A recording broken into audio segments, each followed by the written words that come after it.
55 55 اور 95 ہر عمر کے لیے یکساں مفید، مفاد عامہ کا علم بردار۔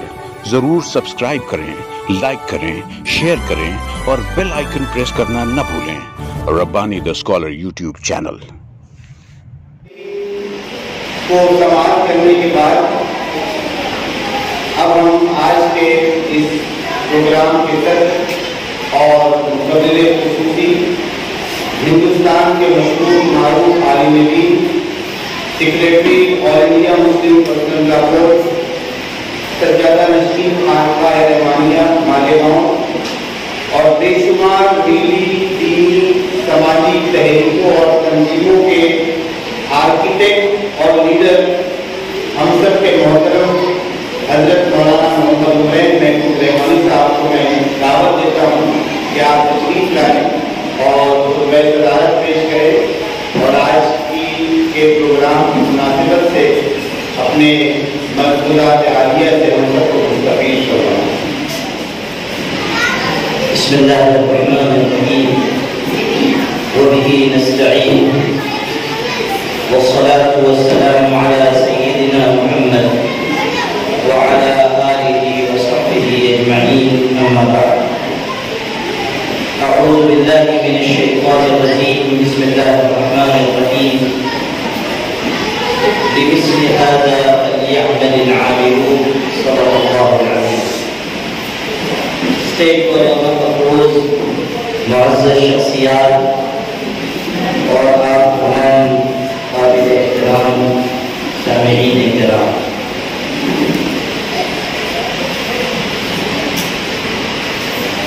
سب سے پہلے جو بات مجھے عرض کرنی ہے وہ یہ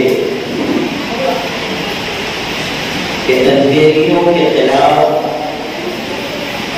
لمبی چوڑی تقریر کرنے یا اس پر تبصرہ کرنے سے بہتر یہ ہے کہ ہم اپنی کوشش سے ایک چھوٹا سا چراغ روشن کریں تو ان اندھیریوں کے خلاف ایک عملی جہاد ہے۔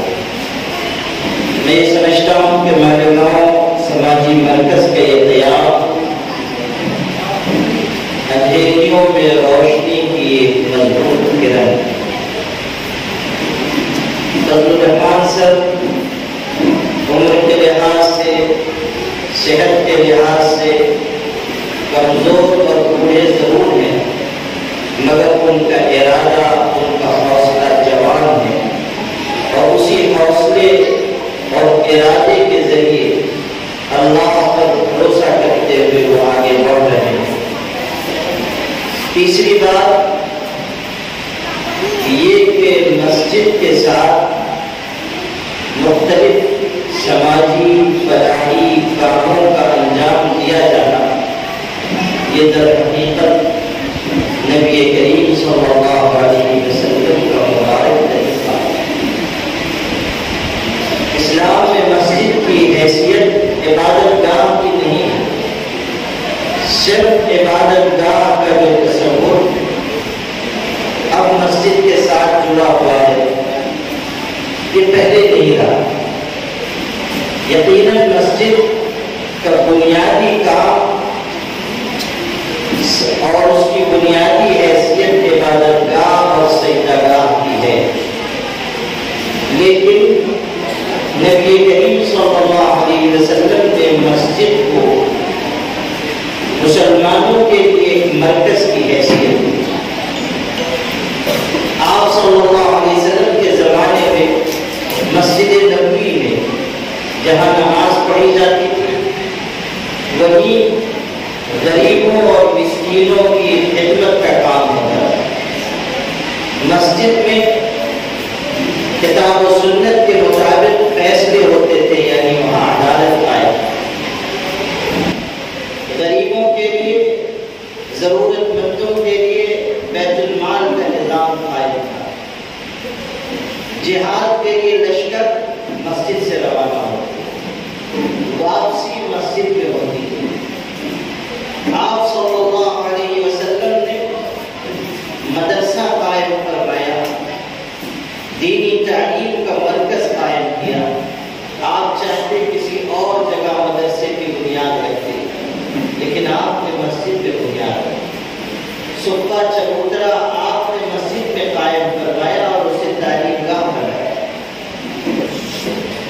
آپ غور کیجیے کہ حضور صلی اللہ علیہ وسلم نے مسجد میں یہ مختلف قسم کے کام جاری کر کے در حقیقت امت کو یہ بتایا تھا کہ مسجد کو مختلف کاموں کے لیے سینٹر کی حیثیت حاصل ہونی چاہیے، ایک مرکز ہونا چاہیے، اور جب اس کی یہ مرکزیت قائم ہوگی تب امت مسجد سے جڑی رہے گی۔ جب مسجد کے دروازے بند کر دیے جائیں گے تو مسجد کا کام سمٹ جائے گا۔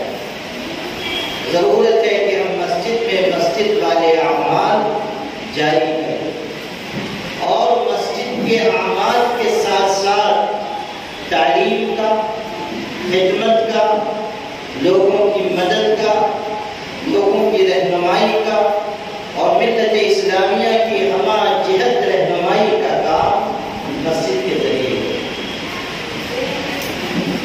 آپ کو ایک قصہ سنانا چاہتا ہوں۔ نبی کریم صلی اللہ علیہ وسلم جمعہ کے دن مسجد نبوی میں خطبہ دے رہے ہیں۔ آپ اچھی طرح سمجھ سکتے ہیں کہ ہزاروں کا مجمع ہوگا، آپ خطبہ ارشاد فرما رہے ہیں، اور حضور کا ارشاد ہے کہ اذا خرج الامام فلا صلاۃ ولا قرآن، کہ جب جمعہ کے دن امام آ جائے تو اب نہ نماز پڑھی جا سکتی ہے، نہ کوئی گفتگو کی جا سکتی ہے، نہ کوئی ذکر کیا جا سکتا ہے۔ حضور صلی اللہ علیہ وسلم خود امام تھے، آپ تشریف لا چکے ہیں، خطبہ جاری ہے، اب نماز کی کوئی گنجائش نہیں، لیکن ایک صاحب خطبے کے دوران مسجد میں آئے اور وہ آ کر صف میں بیٹھ گئے۔ آپ صلی اللہ علیہ وسلم نے ان کو دیکھا، آپ نے خطبہ روک کر ان سے ارشاد فرمایا، تم مسجد میں آئے، تم نے سنت نہیں پڑھی، تم نے ادا کی سنت؟ انہوں نے کہا نہیں۔ آپ نے فرمایا تم فصلی، کھڑے ہو جاؤ، نماز پڑھو۔ اب آپ غور کیجیے کہ ایک طرف آپ کی یہ ہدایت ہے کہ جب امام آ جائے تو نماز منع، دوسری طرف آپ خود ایک شخص کو کہتے ہیں کہ کھڑے ہو جاؤ، سنت ادا، اور اتنی دیر کے لیے آپ نے خطبہ روک دیا، ان سے کہا کہ تم سنت ادا۔ اب یہاں دو باتیں ٹکرا گئی، ایک طرف حضور کا ارشاد کہ نماز منع، دوسری طرف آپ کا عمل کہ آپ نے کہا کھڑے ہو جاؤ اور سنت ادا۔ اب جب یہ بات حدیث شریف میں نقل ہوتی ہے تو مختلف قسم کے جواب اس کے دیے جاتے ہیں، لیکن جو سب سے خوبصورت بات وہ یہ ہے کہ اصل حکم تو یہی ہے کہ جب امام جمعہ کے دن آ جائے تو نماز منع، لیکن حضور صلی اللہ علیہ وسلم اس دن جو خطبہ ارشاد فرما رہے تھے اور اس درمیان میں وہ شخص آئے، آپ کی نظر پڑی تو ان کا حلیہ ایسا تھا جس سے ان کا فقر، افلاس ظاہر ہو رہا، غریبی جھلک رہی، کپڑے ان کے صحیح نہیں، غربت کے آثار ان پر ظاہر۔ آپ صلی اللہ علیہ وسلم نے یہ محسوس کیا کہ ان کو ضرورت ہے اور ان کی ضرورت مسجد سے پوری ہونی چاہیے۔ اب ایک شکل تو یہ تھی کہ آپ اعلان کرتے کہ دیکھو یہ غریب آدمی ہے، آپ لوگ جاتے ہوئے اس کی مدد کریں، لیکن اس سے اس شخص کی عزت نفس پر حرف آتا ہے۔ حضور صلی اللہ علیہ وسلم کا احترام کا طریقہ دیکھیں اور آپ کا اپنے صحابہ کی تربیت کا انداز دیکھیں کہ آپ نے خطبہ تھوڑی دیر کے لیے روک دیا اور ان کو کہا کہ کھڑے ہو کر سنت پڑھنے۔ یہ در حقیقت آپ نے دیگر صحابہ کو متوجہ کیا کہ یہ شخص غریب ہے اور اس کی امداد کرنا تمہارے لیے ضروری ہے۔ آپ نے اس لیے خطبہ روکا کہ جب وہ سنت کے لیے کھڑے ہو لوگ دیکھیں کہ ان کو ضرورت ہے اور وہ ضرورت خاموشی سے پوری کی جائے تاکہ ان کی عزت نفس پر کوئی آنچ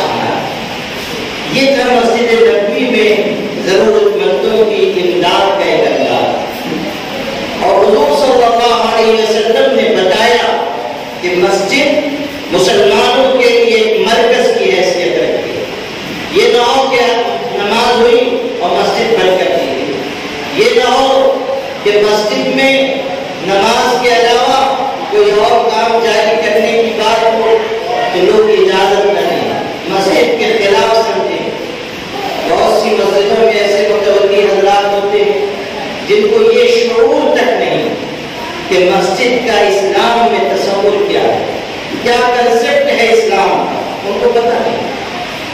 بنے ہوئے ہیں مسجد کے متولی، بنے ہوئے ہیں ٹرسٹی، اللہ کرے کہ یہ بات بری نہ لگے کسی کو، لیکن مجھے کہنے میں کی اجازت دیجیے کہ بعض حضرات تو مسجد کے ٹرسٹی ہو جاتے ہیں اور سمجھتے ہیں کہ سیدھے جنت سے اتر گیا ہے، اور جو ہم کہیں گے وہی وحی آسمانی، جو ہم کہہ دیں گے بس اسی کو مانا جائے۔ غلط بات ہے۔ آپ مسجد کے خادم ہیں، آپ مسجد کے متولی ہیں، تو آپ کے لیے منصب خدمت ہے۔ آپ کو چاہیے کہ آپ مسجد کے دروازے کھلے رکھیں، آپ اپنے دل کے دروازے کھلے رکھیں، آپ امت کی فلاح و بہبود کے مختلف کاموں پر خود غور و فکر کریں۔ اگر کوئی آتا ہے مسجد میں کوئی کام شروع کرنا چاہتا ہے، آپ اس کے معاون و مددگار بنیے، نہ یہ کہ آپ اس کے کام میں رکاوٹ پیدا کریں۔ ملت کتنے مشکل دور سے گزر رہی ہے، حالات کس قدر سنگین ہو چکے ہیں، دن بدن ہمارے ارد گرد دائرہ تنگ کیا جا رہا ہے۔ کیا ابھی وقت نہیں آیا کہ ہم اپنی مسجدوں کو سماجی کاموں کا مرکز بنائیں، خدمت کا مرکز بنائیں، ہم اپنے دائرۂ خدمت اور دائرۂ کار کو وسیع کریں، سمٹ کر نہ رہیں، مسلکوں کی بنیاد پر آپس میں اختلاف نہ کریں، چھوٹی چھوٹی بنیادوں پر ہم انتشار کی راہ پر نہ جائیں۔ کیا ابھی وقت نہیں آیا کہ ہم امت واحدہ بن کر اپنی ملت کو آگے بڑھانے کی کوششوں میں حصہ لیں؟ میرے بھائیوں، اس وقت اس مسجد کے ساتھ یہ تمام سماجی کام جو شروع کیے جا رہے ہیں، یہ تمام سماجی کام در حقیقت مسجد نبوی کے اعمال کا پرتو ہے، ان کی ایک جھلک، اور یہ کام مختلف مسجدوں میں شروع ہونا چاہیے۔ یہ کام نہ صرف مالیگاؤں میں بلکہ دوسرے شہروں کی مساجد میں شروع ہو، اور مسجد کے اعمال ہمارے اس مالیگاؤں شہر کی بھی بہت سی مسجدیں ہیں جہاں مسجد نبوی کے اعمال کی جھلک نظر آتی ہے۔ افسوس ہے کہ ہم نہیں کر پائے۔ میں برسوں سے یہ بات عرض کر رہا ہوں کہ مساجد کی یہ خدمت کا دائرہ وسیع ہے، اور مسجد سے جب آپ یہ اعمال انجام دیں گے تو مسجد سے لوگ جڑیں گے، نماز سے لوگ جڑیں گے، عبادت سے لوگ جڑیں گے، ایک اچھے ماحول سے لوگ جڑیں گے۔ ضروری ہے کہ ہم اپنی فکر کو بھی وسیع کریں اور ہم اپنے دائرۂ خدمت کو بھی بڑھائیں، اور ہم سب کا تعاون اس میں ہو، جہاں جس کی ضرورت پڑے۔ یہ نہ ہو کہ ہم یہاں آئیں، اچھی اچھی تجویز پیش کریں اور پھر گھر جا کر آرام فرمائیں۔ ابھی ہمارے اشفاق سر ہمارے مخلص ہیں، عزیز ہیں، یہ ہمارے رضوان عبدالمطلب صاحب، یہ بھی ہمارے مخلص ہیں، ان کے والد کا مجھ سے تعلق رہا ہے، اور اب یہ بھی بیچارے بڑی محبت کا سلوک فرماتے ہیں اور بڑا اچھا تعلیمی کام کر رہے ہیں۔ ابھی انہوں نے جب یہاں یہ پیشکش کی کہ یہ افرادی مالی تعاون پیش کریں گے تو ہمارے اشفاق صاحب نے کہا کہ انہوں نے پڑوسی ہونے کا حق ادا کر دیا۔ میرا خیال یہ ہے کہ پڑوسی کا حق ادا کرنے کی نیت بھی ابھی حق ادا ہوا ہے، اس لیے کہ جب تک ہم عملی طریقے پر کوئی خدمت پیش نہ کریں، اس وقت تک ہم عملی کاموں میں جب تک ہم حصہ نہ لیں، اس وقت تک ہم اپنی صلاحیت کا حق ادا نہیں کریں۔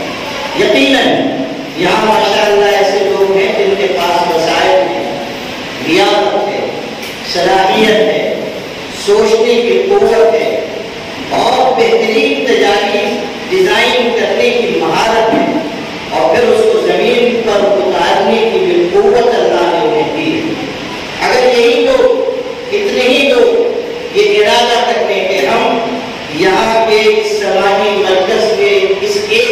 کام کو اپنی ذمہ لیتے ہیں، یہ ایک کام میرے سپرد کر دی، میں یہ کام کروں، اس میں جتنے افراد کی ضرورت پڑے گی، جتنے مالی وسائل کی ضرورت پڑے گی، میں فراہم کروں گا انشاءاللہ۔ تو اگر ہم اس طرح ایک ایک کاموں کی ذمہ داری لیں، کام آسان ہوتا ہے۔ اگر ہم چھوڑ دیں کہ فضل الرحمان سر کرتے رہیں گے، جہاں ضرورت پڑے گی ہم کو بلا لیں گے، تو میں سمجھتا ہوں کہ عمل کے کام نہیں چل پائے، یعنی اچھی طرح نہیں چل پائے۔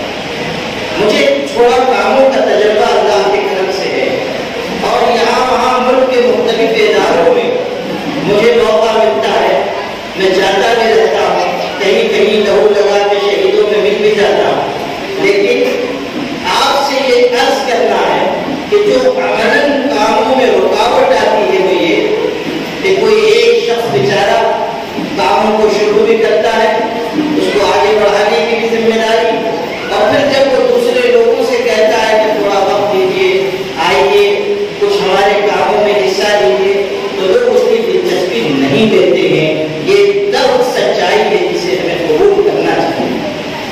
ابھی پروگرام ہوگا، ہم لوگ تجاویز پیش کر چکے، میں بھی خطبہ صدارت پیش کروں گا، الفاتحہ اور کام تمام۔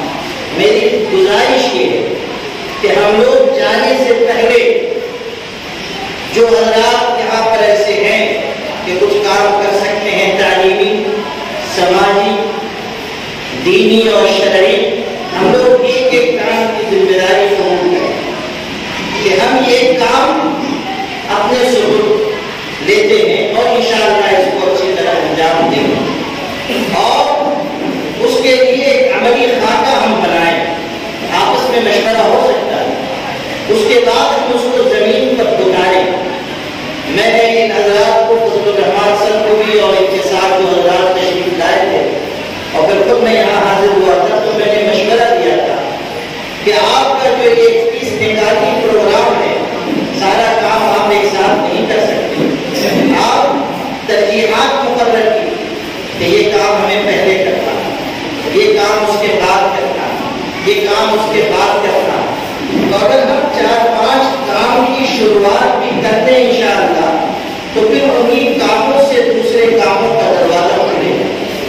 ایک شارٹ لسٹ بنائیں ہم کہ یہ کام کرنا ہے، یہ کام کرنا ہے، یہ کام کرنا ہے، یہ کام کرنا ہے، اور اس کو ہم شروع کر دیں، پھر اللہ تعالیٰ وسائل دے گا، ہم آگے بڑھیں گے۔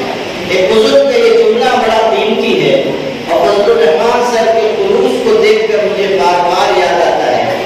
وہ ارشاد یہ ہے کہ خلوص کا کام کبھی نہیں رکتا، نمائش کا کام سدا نہیں چلتا۔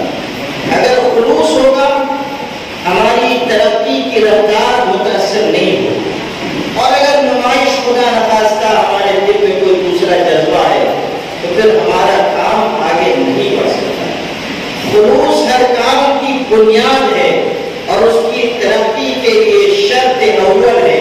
حدیث میں ہے ان اللہ طیب لا یقبل الا طیبا، اللہ پاک ہے اور صرف پاک عمل ہی کو قبول فرماتا ہے۔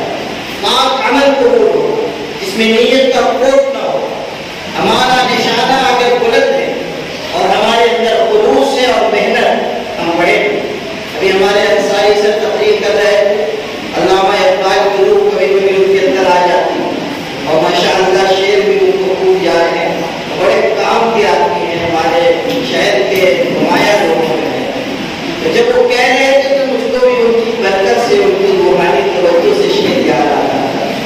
وہ یہ کہ مل ہی جائے گا ہدف خواہ ہو کتنا ہی بلند، مل ہی جائے گا ہدف خواہ ہو کتنا ہی بلند، شرط یہ ہے کہ کوشش اسی معیار کی ہو، شرط یہ ہے کہ کوشش اسی معیار کی ہو۔ اگر ہمارے اندر خلوص ہوگا اور محنت ہوگی اور ہم قدم بہ قدم آگے بڑھتے جائیں گے تو اللہ کی مدد ہے۔ ہمیں سکھایا گیا کہ ہم آخری سانس تک عمل کریں۔ میں حیران ہو گیا جب میں نے حدیث کی کتاب میں یہ روایت پڑھی، اور بہت ہی خوبصورت روایت۔ انصاری سر آپ بھی سنیے، اس کو آپ بیان کیا۔ حضور نے فرمایا کہ دیکھو اگر تم میں سے کسی شخص کے ہاتھ میں کوئی پودا ہے اور قیامت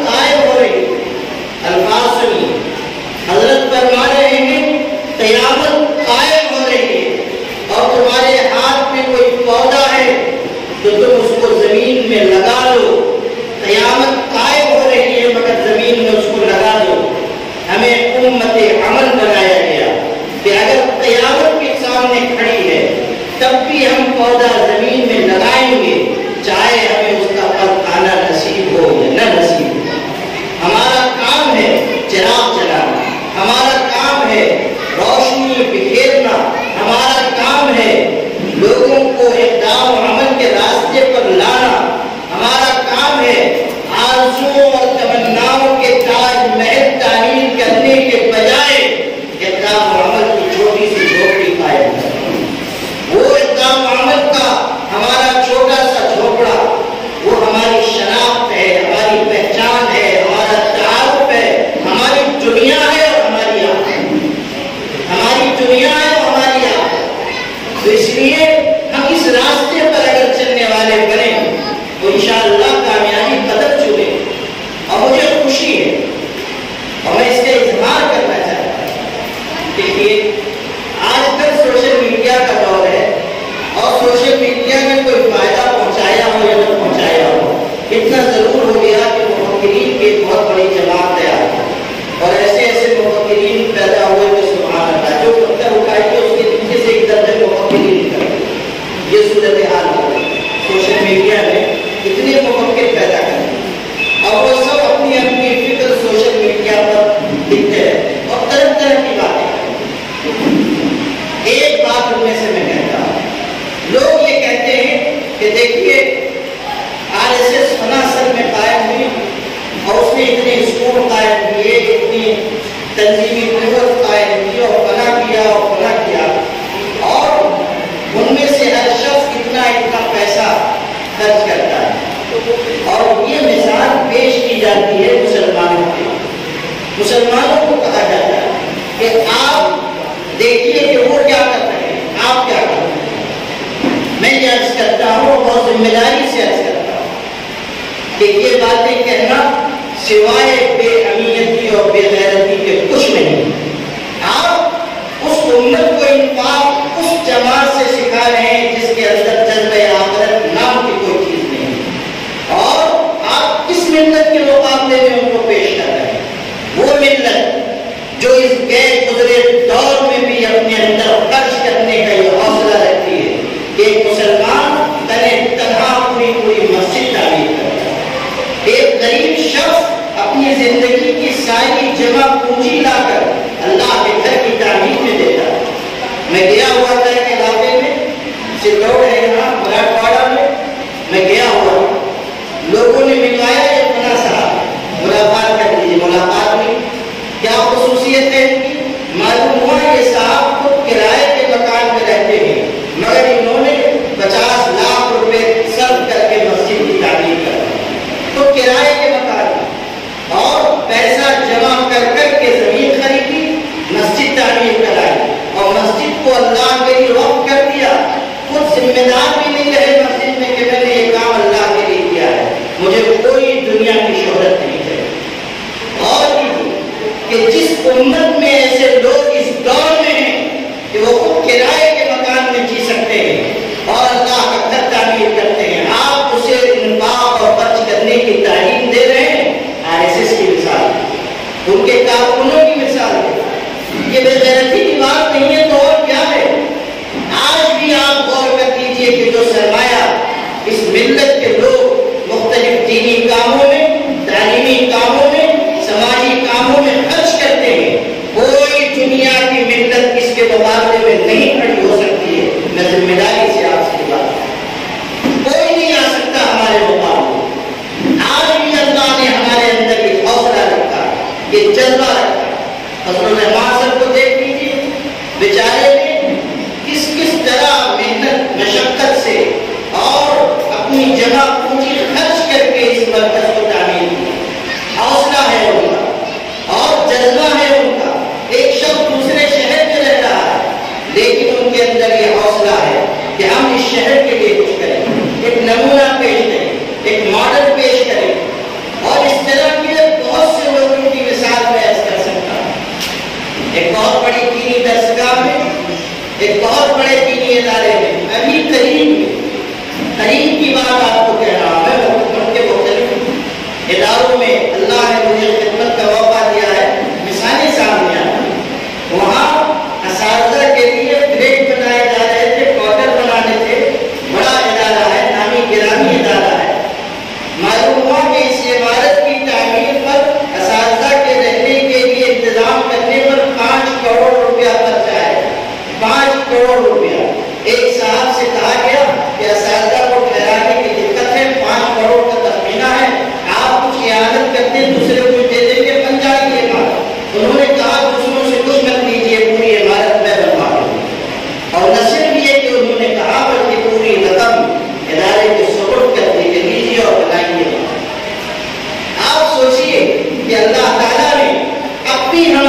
ہونے کا شرف ان کو حاصل ہے، ایسا نہیں ہے کہ ایسے لوگ نہیں ہیں.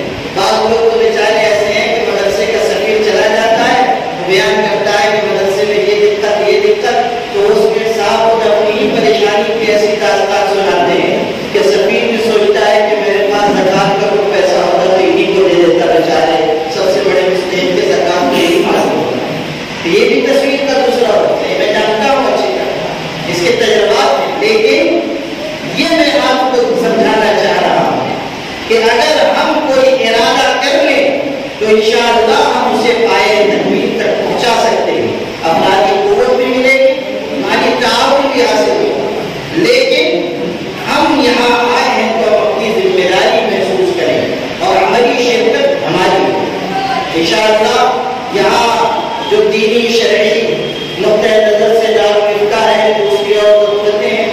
انشاءاللہ اس میں جو کچھ تعاون ہم لوگوں سے کر پڑے گا، جو ذمہ داری ہوگی، انشاءاللہ ہم لوگ اس کو انجام دیں گے. ہمارے مفتی شاہد صاحب ہیں، میں نے ان کو یہاں نگراں کے طور پر متعین کیا ہے تاکہ یہ سارے کام ان کی نگرانی میں چلیں. اچھا، ابھی ہمارے یہ بڑے والدین عامر انصاری صاحب ماشاءاللہ انہوں نے بڑی اچھی اور قیمتی باتیں کہی، اور جب یہ گفتگو فرما رہے تھے تو میرے ذہن میں ایک بات آئی، اور وہ یہ کہ کم از کم ہم لوگ یہ کہیں کہ جیسے عامر سر ہے ہمارے اور انصاری سر ہے اور دوسرے حضرات مختلف صاحب ہیں، تو کیوں نہ ہم لوگ ایسا کریں کہ فضل الرحمان سر کی آسانی کے لیے ایک شعبے کا پورا ڈیزائن بنا کر جیسے ایک چیز ہے مراٹھی والاؤں کے مراٹھی تعلیم کا حصہ ہے، اسی طرح اسٹڈی سینٹر ہے، دارالفتہ ہے، دارالفتہ کا ہم لوگ پورا پاٹا بنانے آپ لوگ دیکھیں، تو اس طرح یہ ہوگا کہ پورا ایک ڈیزائن ہو کر آ جائے کہ ایک کام کرنا ہے، اس طرح کرنا ہے، اور اس میں جو ہم اپنی مدد پیش کر سکتے ہیں وہ ہم پیش کریں. تو اگر اس طرح ہوگا تو جماعت سب کا کافی آسان ہو جائے. اور چھوٹے تجربات میں جیسے آپ ہیں سر کو ہیں اور سر کو ماشاءاللہ وہ جب ضرور تجربات تو سبھی میں حصہ لیں. تو اور دوسرے اللہ ہمارے شہر میں کئی ایسے ہیں جیسے ہم کہہ سکتے ہیں امتیاز نگر خان تشریف لے گئے تو کبھی وہ تشریف لے گئے تو ان کو حصہ یاد آیا. حصہ یہ ہے کہ ایک صاحب جو ہے دو لوگ کو ایک دوسرے کے پیچھے دوڑ ہے، صاحب آگے صاحب ہے اپنے پیچھے، تو اس کو یہ ہوا کہ کمنٹنگ کی کوشش کے حساب سے جو معاملہ والے نہیں کرتے، پیچھے والے کو پیچھے والے کو پکڑا آپ اس کے پیچھے دوڑ دوسری سراغ کو آتا ہے، اس کے ساتھ وہ بھی شاعر ہے، میں بھی شاعر ہے اور اپنی مدد سنا کے ضرور نہیں اس لیے پیاس کریم بھائی بھی جو ہے وہ اپنی تقریب کو سنا کی تشریف لے گئے. تو ہم لوگوں کی گفتگو سننے سے پہلے تو یہ سے ہم لوگ کر سکتے ہیں کہ جو سوشل میڈیا کا حصہ ہے، میڈیا کا حصہ ہے، اس کے سلسلے میں ڈیزائن پیش کرتے ہیں تو ان شاء اللہ اس سے کام آسان بھی ہوگا اور جلد ہم لوگ آگے بڑھ سکتے ہیں. تو آپ اللہ سے بھی میری گزارش ہے اور آپ سے بھی اللہ یہ وعدہ ہے کہ انشاءاللہ جو اس میں شرعی حصہ ہے اور تاریخی حصہ ہے اس میں آپ لوگوں کا تھوڑا وقت ہوگا انشاءاللہ شریف اور آپ اطمینان کریں. آپ جو خلوص کی برکت سے انشاءاللہ اللہ تعالیٰ اس جگہ کو خیر کا برکت کرائے. آپ جو زندہ ہے اس کو آپ دینے میں جب آپ اللہ کے دربار میں چلے جائیں گے قبر میں آپ کو انشاءاللہ اللہ تعالیٰ آپ کو دیر تک سلامت رکھے اور اس مرکز کو اللہ تعالیٰ خیر کے ساتھ آباد فرمائے. والسلام علیکم ورحمۃ اللہ. 55, 55 اور 95 ہر عمر کے لیے یکساں مفید. مفاد عامہ کا علم بردار. ضرور سبسکرائب کریں، لائک کریں، شیئر کریں اور بیل آئیکن پریس کرنا نہ بھولیں. ربانی دی اسکالر یوٹیوب چینل. ربانی دی اسکالر یوٹیوب چینل علمی، ادبی، دینی، ملی، سماجی، ثقافتی، تہذیبی، فلاحی، طبی، فنی، معاشی، تجارتی، معاشرتی، انتظامی، انقلابی، تحریکی، تحقیقی، تکنیکی، تفتیشی، تعمیری، تعلیمی و معلوماتی یوٹیوب چینل. ضرور سبسکرائب کریں، لائک کریں، شیئر کریں اور بیل آئیکن پریس کریں. ربانی دی اسکالر یوٹیوب چینل.